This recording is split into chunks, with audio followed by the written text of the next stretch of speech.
Hello guys, അപ്പോൾ Varkala part 3 ഞങ്ങൾ രാവിലെ എണീറ്റ് ഒരു 6:30 ആയപ്പോഴത്തേക്ക് റെഡി ആയിട്ട് നേരെ ക്ലിഫിലോട്ട് വിട്ടു. ആൻഡ് ഞങ്ങളിതേ ഈ പ്ലേസാണ് നമുക്ക് കേരള ബാംബു ഹൗസിൽ ഏറ്റവും ഇഷ്ടപ്പെട്ടൊരു പ്ലേസ്. ഭയങ്കര കാമായിട്ടുള്ളൊരു പ്ലേസായിരുന്നു. കുറേ നേരം ഞങ്ങൾ ഇവിടെ സ്പെൻഡ് ചെയ്തിട്ടുണ്ടായിരുന്നു. പിന്നെ അതേ നേരെ ഞങ്ങൾ നമ്മുടെ കേരള ബാംബു ഹൗസിൽ നിന്ന് തന്നെ ഡയറക്റ്റ് ഈ ഒരു വഴി കൂടെ നമുക്ക് ക്ലിഫിലോട്ട് എത്താം. പെട്ടെന്ന് തന്നെ ഞങ്ങളങ്ങനെ ക്ലിഫിലെത്തി. ക്ലിഫിൽ ഒരു മോർണിംഗ് വ്യൂ ആയതുകൊണ്ട് തന്നെ അടിപൊളി ഒരു വൈബായിരുന്നു. ആൻഡ് ഞങ്ങൾ കുറേ നേരം അവിടെ സ്പെൻഡ് ചെയ്തു. ഞങ്ങൾ രണ്ടുപേരും കുറേ നേരം അവിടെ കറങ്ങി നടന്ന് ബീച്ചിലിറങ്ങി. ബീച്ചിലാണ് ഒരുപാട് നേരം ഞങ്ങൾ സ്പെൻഡ് ചെയ്തത്.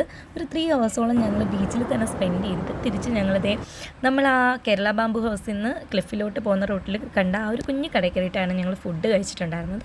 അത്യാവശ്യം നോർമലായിട്ടുള്ളൊരു ഫുഡായിരുന്നു. പിന്നെ ഞങ്ങൾ നേരെ ബാംബു ഹൗസിൽ നിന്ന് ഇറങ്ങി.